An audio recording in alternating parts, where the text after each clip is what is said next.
John, can you tell us a little bit about your epilepsy journey?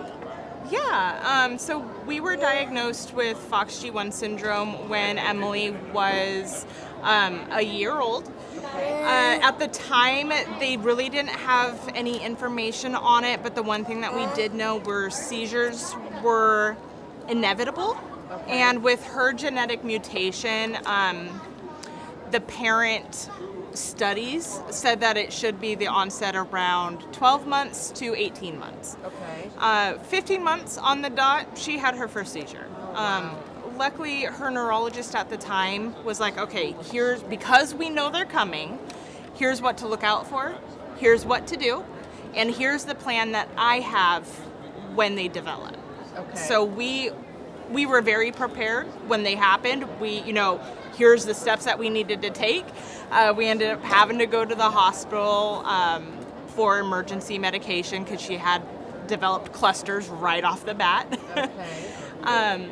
But after that, it's the medication that he started us on worked out very well. That's good. Yeah, there wasn't a lot of trial and error. So we were very fortunate. It's not like that with a lot of the FOXG1 children. There's a lot of different medications that they have to try, but we've been very fortunate. We happened across this event just out of the blue one day. Wow. Do you live in this area? We're from Sacramento. Okay. So we're from Sacramento, a little bit of a drive from LA, so it's not too much of a travel. It's a small day trip to get down here and get set up for everything, but it's a really important event, so we do what we can to make it out. Right. So what is the FOXG1 Foundation. So the FOXG1 Research Foundation is working for a cure of FOXG1 syndrome, which affects around 1,000 people worldwide. Oh, wow. And we are not only rare, we are defined as ultra rare when it comes to disorders. And so our group and foundation is collectively working together, like all of our groups here, to find a cure for their specific one. And once we find a cure for one, it unlocks the key for all the other genetic disorders. So what is FOXG1 syndrome? I've not heard of that before. So it's a genetic neurological disorder Okay. that affects global development. Okay. So a lot of the FOXG1 affected people are going to be, they're going to have speech issues, mobility issues, feeding issues. Emily has a nonsense mutation. So hers is kind of, from what we've seen, kind of right in the middle. So Emily, for example, is nonverbal. She does make a lot of noise, but she is not able to communicate like you and I. We're working on getting speech buttons for her and AAC devices so that she can have a little bit more communication and tell us, just her basic needs.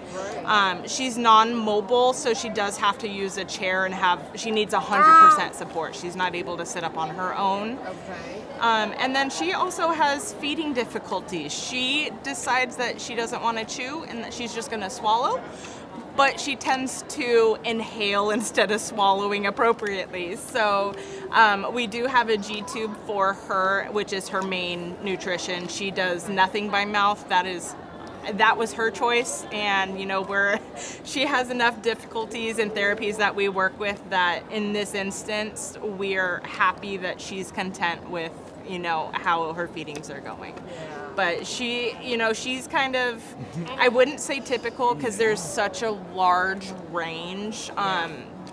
We have kiddos that are very medically complex, and then we have kiddos that are fairly high functioning and can walk and communicate.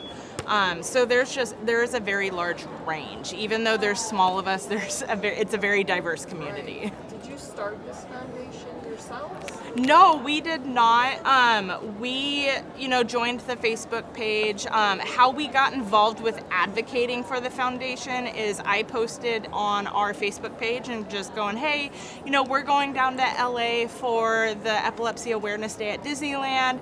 Is anyone else going? And our co-founder, Nicole Johnson, reached out to me on Facebook and was like, hey, I was supposed to go and I can't make it now because of my daughter. Oh, wow. Would you guys be willing to step in and run our booth? And we're like, yeah, let's do it. So Is this your first year? this is our second year. We did it last year for the first time. And we loved it. And we asked her, hey, if there's any other events that you want us to do, we're happy to be West Coast advocates. And we've just kind of run with it. So we've been doing this for about a year now. Have you met other families with the same disorder? Yeah, we actually have one that lives within 10 minutes of us. My goodness. So, For such the a small chances. population. Yeah, for such a small population, we do have one in our city. And then earlier this year, we came down for a NORD conference. Okay. And we met a newly diagnosed family while we were at that conference that they'd only had their diagnosis for about 3 months. So we were able to touch bases and, kind of answer some questions and really get to know them. And it was a good time. We loved meeting them and just, yeah. So what kind of symptoms did she have early on that let you know something wasn't right? So I started kind of noticing at about 4 months old, she wasn't hitting some of those typical milestones. At 4 months old, you don't expect a lot from them, No, but still, the ones you expect. yeah. So I started talking to her pediatrician and kind of opening up that door, requesting a developmental study. They did that at about 6 months. But yeah, she wasn't rolling over tummy time. She wasn't like picking herself up. She would just kind of just lay there with her head off to the side. And then visually, she had, I can't remember the medical term, but she would go cross-eyed a lot.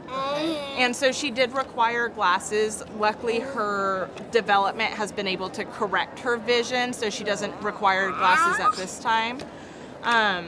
But yeah, she just, some of those milestones that you would typically expect, a toddler or baby to hit, she just was not. Yeah. So when you came here the first time, you weren't here representing, or we did. It was not the plan. Okay. But have you been able to walk around and find other resources for yourselves and that might help other people with this syndrome? Yeah, so we kind of divide and conquer is, kind of our family motto. Yeah, absolutely. So he runs the booth and, spreads awareness for Fox G1, and then also Joyfully Josie, which is a book that our co-founder Nicole Johnson wrote to help children understand disabilities and to really try to break that negative connotation that people have. And just, hey, we want to be involved, we want to be included. It just may look slightly different, but there's accommodations, and her accommodation for being non-mobile is this chair. Right. So yeah, you can be included, it just may look slightly different. So while he's spreading that awareness, I'm going to all the different talks and looking at all the booths to kind of get those resources and bring home whatever new information I can, and then I share it with the community. That's great. Yeah. So if you had someone that you knew who had epilepsy in general, just not necessarily the Fox G1, what would you tell them about this event? We actually, our family that we had met with Fox G1, they hadn't developed seizures at that point.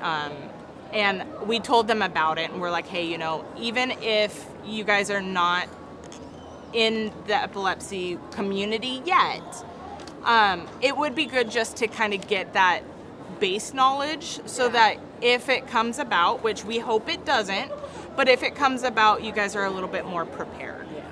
This is scary. Yeah. Not knowing is probably the worst.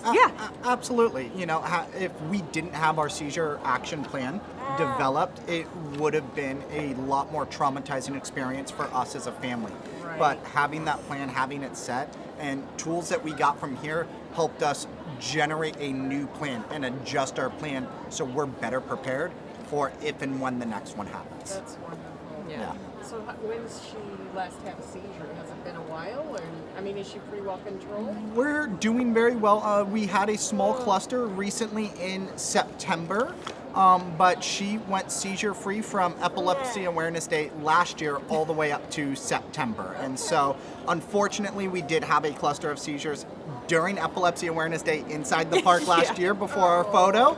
But ever since then, again, we had doctors that we met here treating us in the hospital that we were at several hours later. So this community has been absolutely fantastic. Anyone who comes here becomes an automatic friend. It doesn't matter what disorder, we all share something and you all become friends right away. Yeah. Okay. Is there anything else you'd like to add?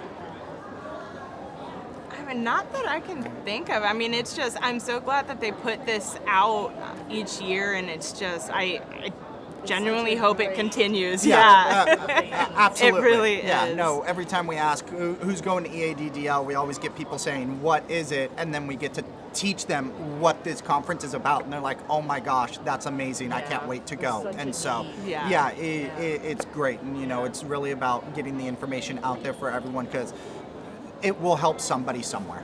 And that's what it's about. Yeah, it is. Yeah.